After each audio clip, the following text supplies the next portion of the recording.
സാരിയുടെ അറ്റത്തൊക്കെ പീക്കോ ചെയ്യാൻ അറിയാവോ? ഇല്ലെങ്കിൽ വായോ ഒന്ന് പീക്കോ ചെയ്ത് പഠിച്ചാലോ? Welcome to my channel.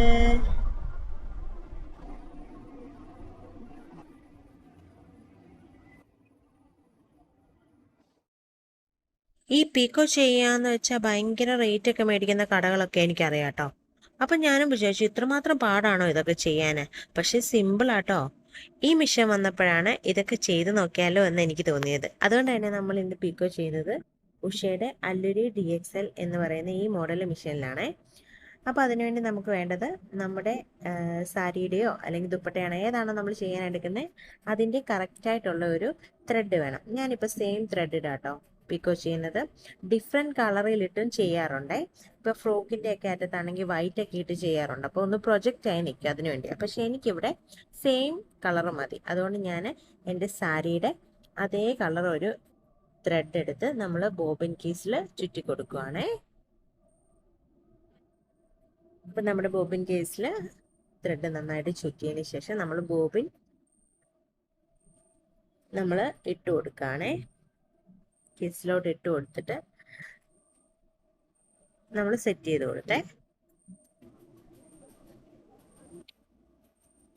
അതിനുശേഷം നമ്മൾ ത്രെഡ് നമ്മുടെ നീഡിലിൽ ഒന്ന് കോർത്ത് കൊടുക്കും. അപ്പം നമ്മൾ ചെയ്യാൻ പോകുന്നത് ഈ സി എന്ന് പറയുന്ന സ്റ്റിച്ചാട്ടോ. സി എന്ന് പറയുന്ന 6 ആക്ക് സ്റ്റിച്ചാണേ.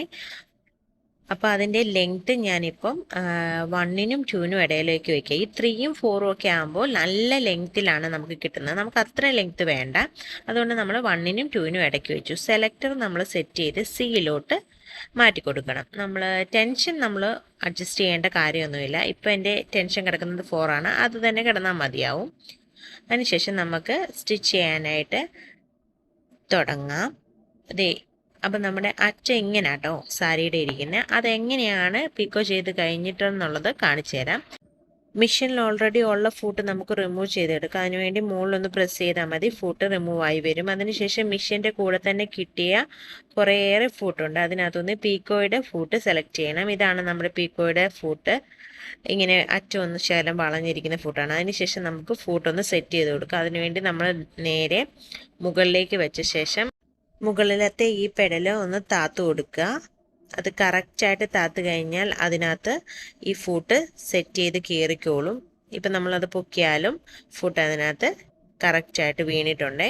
അതിനുശേഷം നമുക്ക് നമ്മുടെ ക്ലോത്ത് വെച്ച് കൊടുക്കാം.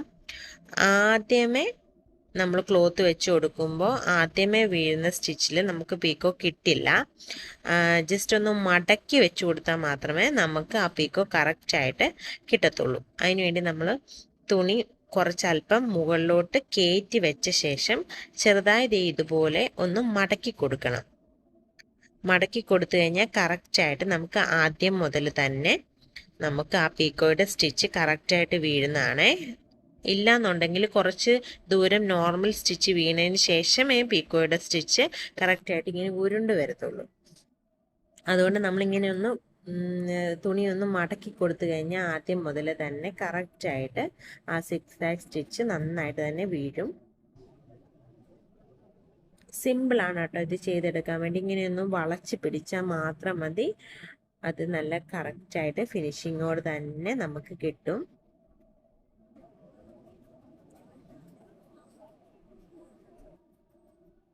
കണ്ടില്ലേ, നമുക്ക് കറക്റ്റായിട്ട് തന്നെ കിട്ടുന്നുണ്ട്. അപ്പോൾ തുണിയുടെ നല്ല വശം പുറത്താണ്. അഴുക്ക വശത്തോട്ട് വേണം നമ്മൾ മടക്കി വെച്ച് സ്റ്റിച്ച് ചെയ്ത് കൊടുക്കാൻ വേണ്ടിയിട്ട്.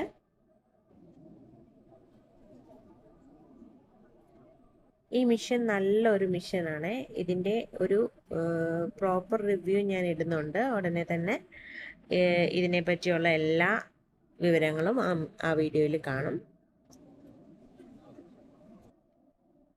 ഉഷ ജാനോമിൻ്റെ അല്ലുരി DXL എംബ്രോയ്ഡറി ചെയ്യുന്ന വീഡിയോ നേരത്തെ ഞാൻ ചെയ്തിട്ടുണ്ട്. അപ്പോൾ അത് കാണാത്തവർക്ക് വേണ്ടി ലിങ്ക് ഡിസ്ക്രിപ്ഷൻ ബോക്സിൽ കൊടുത്തേക്കാം. ഈ മെഷീൻ വെച്ച് തന്നെ സ്കാലപ്പ് ചെയ്യുന്ന വീഡിയോയും ചെയ്തിട്ടുണ്ട്. അതിൻ്റെ ലിങ്കും ഡിസ്ക്രിപ്ഷനിൽ കൊടുത്തേക്കാം. അപ്പോൾ അതേ നമ്മുടെ ഒരു സൈഡ് ഫുള്ള് കഴിഞ്ഞിട്ടുണ്ട്. അതിനുശേഷം ഈ മെഷീനിൽ തന്നെ ഒരു കട്ടർ നമുക്ക് കിട്ടും. അതിനകത്ത് കട്ട് ചെയ്ത് നമ്മൾ മാറ്റിയെടുത്തിട്ടുണ്ട്. ഇത് കണ്ടില്ലേ, കറക്റ്റായിട്ട് തന്നെ നമുക്ക് നമ്മുടെ പീക്കോ സ്റ്റിച്ച് ഇവിടെ കിട്ടിയിട്ടുണ്ട്. ഇത് ഉൾസൈഡാണ്, ഉൾവശം. ഇത് പുറത്ത് നല്ല സൈഡ്, ഇത് നല്ല സൈഡാണേ. കണ്ടില്ലേ, നല്ല പെർഫെക്റ്റ് ആയിട്ട് തന്നെ നമുക്ക് നമ്മുടെ പീക്കോ സ്റ്റിച്ച് ഇവിടെ കിട്ടിയിട്ടുണ്ട്. അപ്പോൾ ഒന്ന് ട്രൈ ചെയ്ത് നോക്കാം.